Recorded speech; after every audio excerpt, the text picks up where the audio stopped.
This is the first time that we have had in our insurance, in our sponsorship agreement, an undertaking by the sponsor to get us an insurance cover.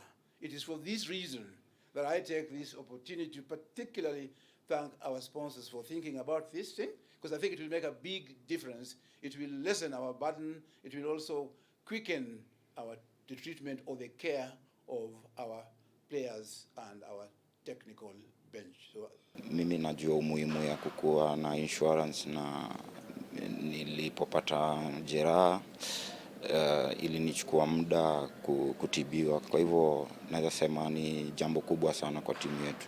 Medical cover is hugely important.